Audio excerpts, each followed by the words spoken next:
আজকের এই টপিকে আমরা যে জিনিসটা আলোচনা করব সেটা হচ্ছে এক্সপেকটেশন আর এভারেজ ভ্যালু। হ্যাঁ, এবার এই এক্সপেকটেশন আর এভারেজ ভ্যালু আমরা কেন ক্যালকুলেশন করি কোয়ান্টাম মেকানিক্সে?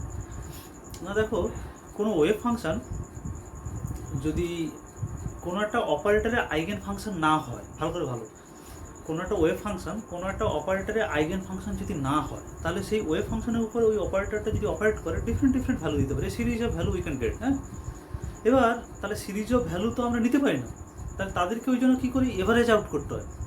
এভারেজ আউট করে তার এভারেজ ভ্যালুটা আমরা নিই। হ্যাঁ, এবার যদি সেটা নর্মালিস্ট হয় বা আইগেন ফাংশন হয় তাহলে সেটা সিঙ্গেল ভ্যালু দেবে, আর যদি আইগেন ফাংশন না হয় ওই অপারেটরটা তাহলে একটা সিরিজ অফ ভ্যালু দেয়।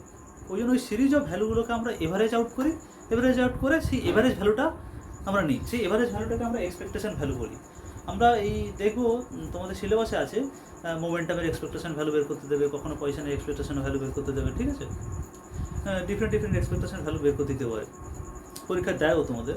হ্যাঁ, তো সেই এক্সপেকটেশন ভ্যালু আর এভারেজ ভ্যালু সম্বন্ধে আমাদের একটা ক্লিয়ার কাট আছে কনসেপ্ট নিয়ে চলো। ধরো সিম্পল একটা এক্সাম্পল নেওয়া যাক। ধরো কোনো একটা মেজারমেন্ট করছি। ধরো বি একটা অবজারভেবল মেজারমেন্ট করছি, কোনোটা বি মোমেন্টাম হতে পারে, এনার্জি হতে পারে, যা কিছু হতে পারে, তার একটা সিরিজ অফ ডাটা পেয়েছি। হ্যাঁ, তাহলে বি এই অবজারভেবলের এক্সপেকটেশন ভ্যালু বা average value, this is the sign of average.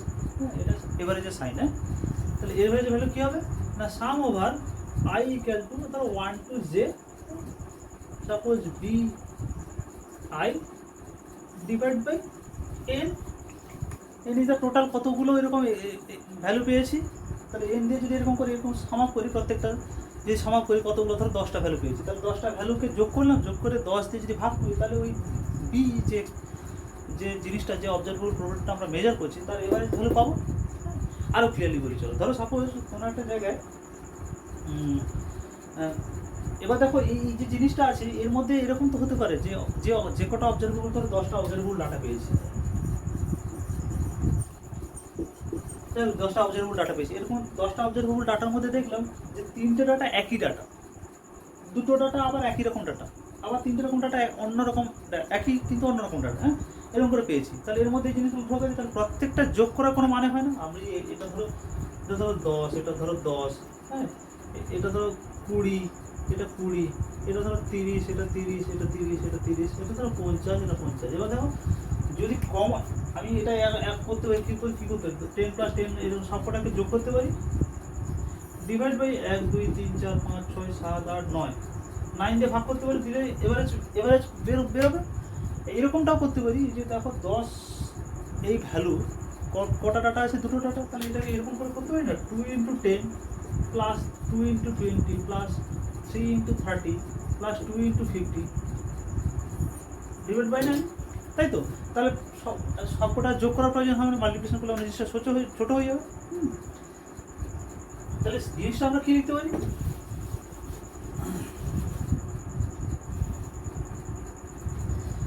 তার মানে কত টাইমস আছে এটা, তাহলে একটু ভেঙে কি লিখতে পারি, sum over I 1 = ni into b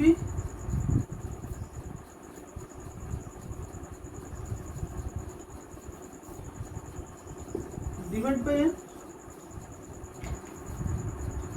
তাই তো? আই ইকুয়াল টু যা খুশি হতে পারে, যে যেমন হবে, যেমন যতগুলো ডাটা হবে তার সঙ্গে যে বি অবজারভেবল আছে মাল্টিপ্লাই করলে পাবো। একটা যদি এক্সাম্পল দেওয়া যায়, ধরো একটা ক্লাসে 10টা স্টুডেন্ট আছে, 10টা স্টুডেন্টের মধ্যে ধরো কিছু স্টুডেন্ট আছে তাদের পরীক্ষা হয়েছে, পরীক্ষা হওয়ার পরে মার্কস বেরিয়েছে, মার্কস বেরোনোর পর দেখা গেলো যে তিনজন স্টুডেন্ট একই রকম মার্কস পেয়েছে, সাপোজ 10 10 10 10 একই রকম মার্কস পেয়েছে, তাহলে 20 20, তাহলে ধরো 25 25 25 পেয়েছে, কিছু স্টুডেন্ট পেয়েছে 30 30 30। তাহলে আমি কী করতে পারি, যখন এভারেজ মার্কস, ওই ক্লাসে এভারেজ মার্কস কত পেয়েছে সেটা যদি বের করতে চাই, তাহলে এভারেজ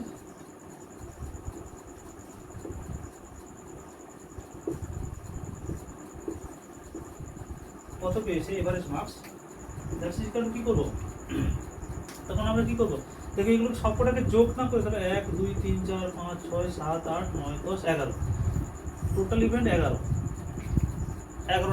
জন স্টুডেন্ট আছে। এবার 11টা আমি এই 10কে আবার 10 প্লাস 10 প্লাস 10 প্লাস 20 প্লাস 20 এরকম না করে এরকম করতে পারি তো, ধরো 3 into 10 plus 2 into 20 plus 3 into 25 into 3 into plus 3 into 30 এরকম করে তার এভারেজ ভ্যালু বের করতে পারি, তাই কি না?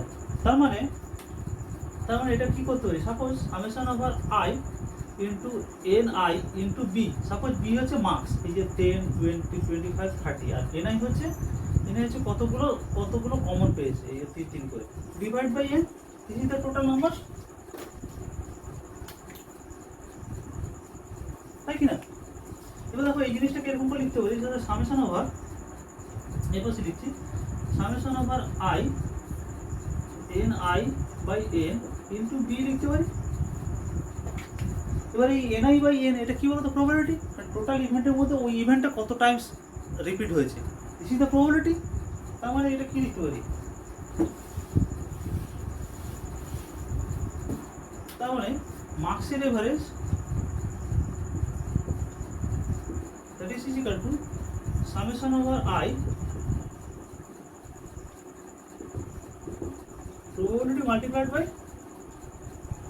corresponding marks, যে মার্কস পেয়েছে। সিমিলারলি যদি ওয়ান পার্টিকেল ওয়ান ডাইমেনশনাল কেসের ক্ষেত্রে আসি, কারণ আমাদের যেহেতু ওই জিনিসটা নিয়ে ডিল করতে হবে, ওয়ান পার্টিকেল ওয়ান ডাইমেনশনাল কেসের ক্ষেত্রে যদি আসি, তার ক্ষেত্রে প্রবাবিলিটি সমান কি জানি, ধরো এই জিনিসটা প্রবাবিলিটি, তার ক্ষেত্রে প্রবাবিলিটি সমান কি জানি, mod of, this is the probability. এর মানে কি ছিল, এটা মানে কি ছিল না, the probability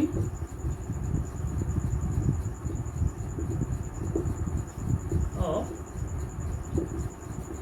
finding the particle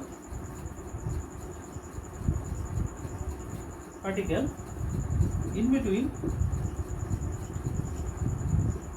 x to x plus dx is mod of psi xt square into dx। এইটা one dimensional case, one particle one dimensional কেসের ক্ষেত্রে x থেকে x প্লাস dx এর মধ্যে পার্টিকেলটা খুঁজে পাওয়ার সম্ভাবনা, এটা দিস ইজ দ্য প্রবাবিলিটি, তাই তো? তাহলে আমি যদি কোনো একটা পার্টিকেল ওয়ান ডাইমেনশনাল কেসের ক্ষেত্রে তার পজিশনে এভারেজ আউট করতে চাই, তাহলে কী করবো, সিম্পলি প্রবাবিলিটি জায়গায় এটা বসাবো। দেখো এখানে মার্কসের এভারেজ করে বের করতে বলেছি বলে মার্কস এখানে বসিয়েছি, এখানে যদি পয়সার এভারেজ বের করতে হয় তাহলে আমি এখানে পয়সা বসাবো, সিম্পলি এক্স বসাবো। তাহলে ওয়ান পার্টিকেল ওয়ান ডাইমেনশনাল ক্ষেত্রে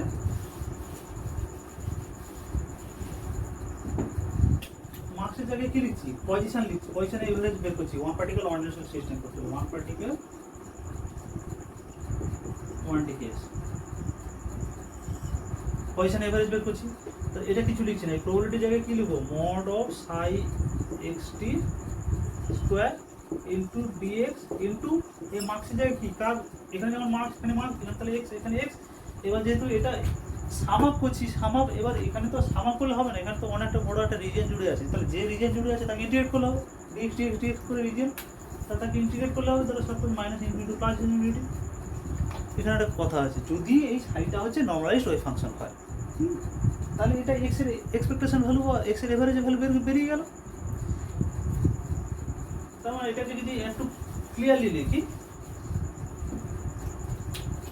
তাহলে average value of x that's is equal to mod of psi square মানে কি, minus infinity to plus infinity, that is psi x t star into x into psi over x t into dx. হ্যাঁ, এটা দেখো পয়সাটা variable বলে এর উপরে কোনো ওয়েভ ফাংশনের উপরে কোনো এফেক্ট করে না বলে, এটাকে এখানে লিখলেও যা ইন্টিগ্রেশন ভ্যালু দেবে, এখানে লিখলেও তাই ভ্যালু দেবে, একই ভ্যালু দেবে, ঠিক আছে? সেই জন্য কিন্তু লেখার স্টাইলটা এখানে, কারণ পরবর্তীকালে কোনো একটা অপারেটরের এক্সপেকটেশন ভ্যালু যখন বের করতে হয়, ধরো মোমেন্টাম বা এনার্জির এক্সপেকটেশন ভ্যালু, তখন কিন্তু অলওয়েজ আমরা এই মাঝখানে লিখি, ঠিক আছে? সাইডে লিখলে কিন্তু আলাদা ভ্যালু দিয়ে দেবে। এটা যদি নর্মালাইজড হয়, তার মানে জিনিসটা এক্সপেকটেশন ভ্যালুর যে ইকুয়েশনটা দাঁড়ানো, এটা যে জেনারেল ফর্মুলা, সেটা কি,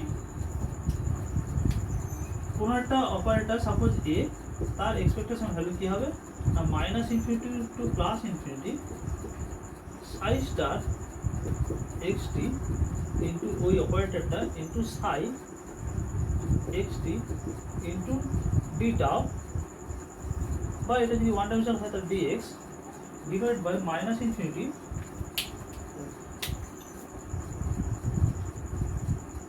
two plus infinity psi star XT into psi over X T into D X. এবার দেখো যে যেহেতু এই সাইজটা সাই ইন্টু এটা যদি নর্মালাইজড হয় তাহলে এটা ইজিকাল কত হবে 1 হবে। এটা ইজিকাল যদি 1 হয় তাহলে নিচের পার্টটা করার দরকার নেই, তাহলে উপরের পার্টটা করলেই হবে, উপরের পার্টটা করলে হবে। এটা যদি মোমেন্টামের এক্সপেকটেশন ভ্যালু বের করে তাহলে এখানে মোমেন্টাম হবে, যার মানে এটা যদি পি এক্স এর এক্সপেকটেশন ভ্যালু বের করতে হবে তাহলে কি হবে minus infinity to plus infinity, যে রেঞ্জ দেবে সেই রেঞ্জ বসাবে psi star XT into p x one কি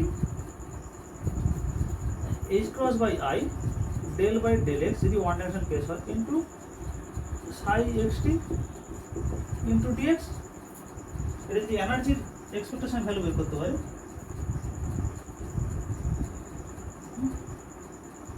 এনার্জি ধর কাইনেটিক এনার্জি আর যদি এভারেজ ভ্যালু বের করতে পারে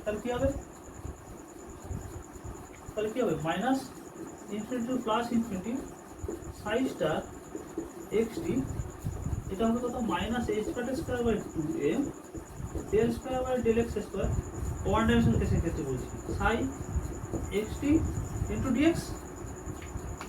অবভিয়াসলি সাইকে নর্মালাইজড হতে হবে। এরকম করে আমরা এনার্জি, পোটেনশিয়াল এনার্জি বা যে কোনো কিছু এক্সপেকটেশন ভ্যালু বের করতে পারি বা এভারেজ ভ্যালু বের করতে পারি।